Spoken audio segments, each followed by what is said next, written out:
Hello friends, welcome to a new view. So this video I am making on the recently appointed post of Chief of Defence Staff.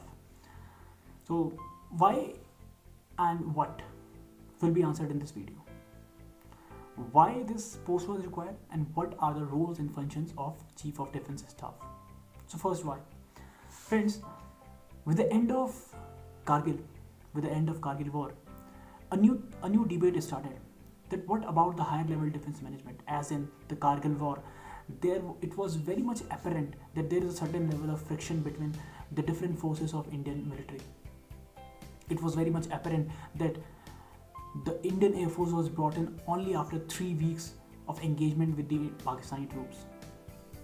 Had the Indian Air Force been brought on the very day when the infiltration had happened, the Kargil war would have not extended beyond 3 or 4 days.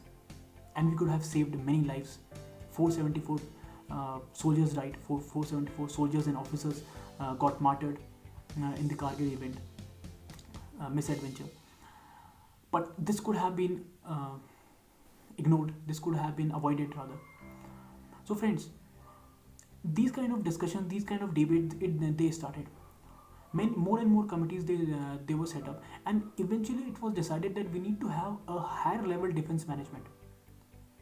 And more phases of this management started to crop up. Like, we also need to manage logistical support of these three forces, which has a serious problem of multiplicity. Yes, all the three forces have logistical support of their own. Why don't they use a common logistical pool? Like, recently the Chief of Defence Staff has quoted that he will work towards creating a common logistical pools in areas where forces, more than one forces are situated. Another aspect which came up was the communication. Yes, these forces, they lack inter-services communication. The inter-services communication is very abysmal in all these three forces. So they're not able to cooperate and coordinate with one another in case of some eventuality. So here also some management was required. And same happens in the case of acquisition. Same happens in the case of creating joint theatre commands. Yes, when we talk about joint theatre commands, first of all, what is joint theatre command? Joint theatre command is a command in which all the three forces work in a synchronized manner, in a synergetic manner, so as to counter any kind of threat. So they all are interrelated. They know what the other force is doing.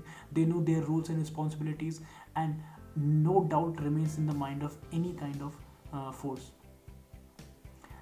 So we also have example of such a force in India, and the name of that force is Andaman and Nicobar force, where all the three forces are working in a synchronized manner. So the notion of having a joint theatre command also has a solution in having a Chief of Defence Staff. So friends, these all things related to higher defense management, they started to crop up, and the only answer was having a Chief of Defence Staff. And thus this Chief of Defence Staff, what are the roles and functions, it becomes clearer and clearer now. I think with all the things that I've told in this video till now, that it works towards lessening the inter-services friction. It works towards creating a common logistical pool. It works towards having a better communication between all the three forces. It works towards creating more joint commands, and such works. So friends, I hope you like this video, and I've tried to make this video as lay as possible. There are various other aspects also regarding these regarding the creation of Chief of Defence Staff, his roles and responsibilities.